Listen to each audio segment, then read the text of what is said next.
Stock market is up. It's weird. MSNBC suddenly has their market watch going in the right hand of the screen, the right third, lower third, which is weird because I thought they didn't like the stock market and the economy was collapsing, but they've taken down their COVID rate, which they've had on the right third of their screen for months now. How many people died and everything else. But the reason why the stock market is up is because we have Pfizer coming out and saying that they have a 90% cure rate, or what do they say, effective rate? Yeah, 90% effective early results. They still have another month to make sure safety hits the standards they want to. But this is not only is it a very positive development, if it proves to be true, it's also something that is an amazing accomplishment of the Trump administration that he never got credit for, and the media never said was good until like today.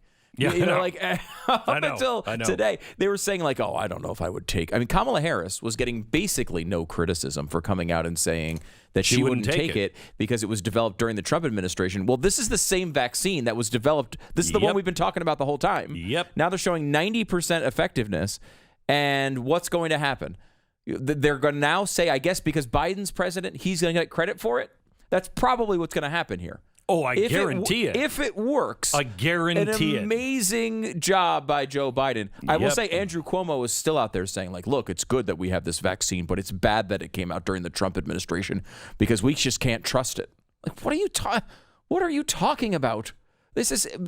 Donald Trump is not putting things into vials and testing people with them. He is supplying the environment in which we can set a global record for vaccine development.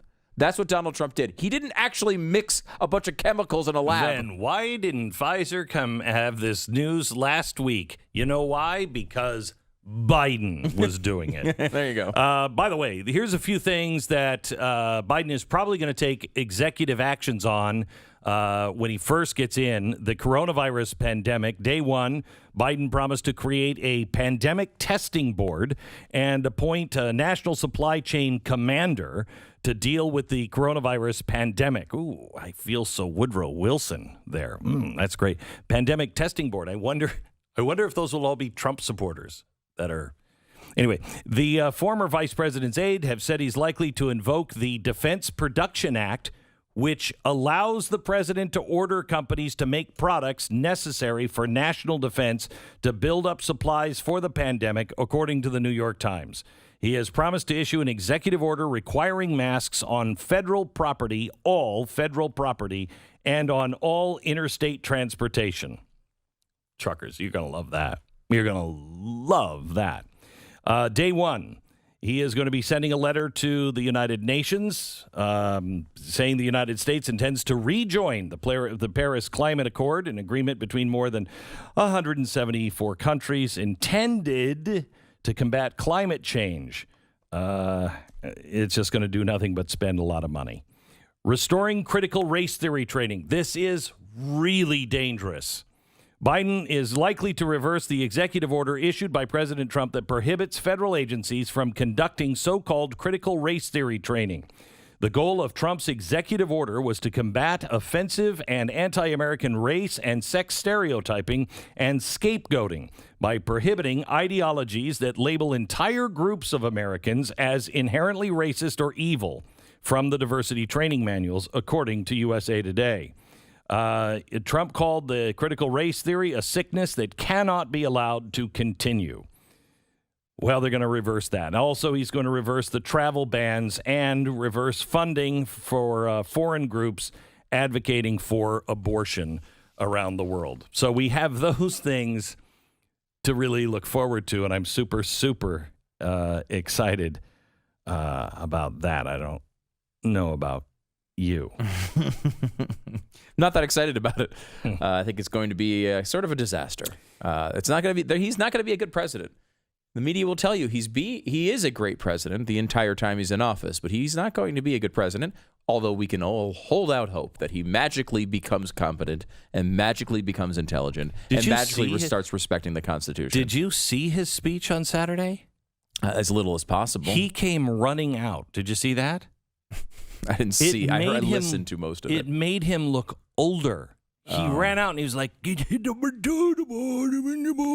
like the Elizabeth Warren trick where she like ran around Iowa all that time to show that she was virulent. Like it was awful. It was awful. And then he said 200,000,000 Americans have been. That's too many. Whatever that is, it's too many. It's too many. It's too many. 1,000,000 Americans is too many. That's true. You know what? That's a good point. You have that? Listen to this. And I hope it can provide some comfort and solace the 230,000 Americans who've lost a loved one to this terrible virus. I mean, he's clearly said million by mistake, but still, he does that all the time. He can't say numbers. He legitimately, he's like you with that, actually. You always, you have a number in your head, you'll set it to be 10 times correctly in the break, and then get on the air and say it reversed or off by 1,000 for no particular reason.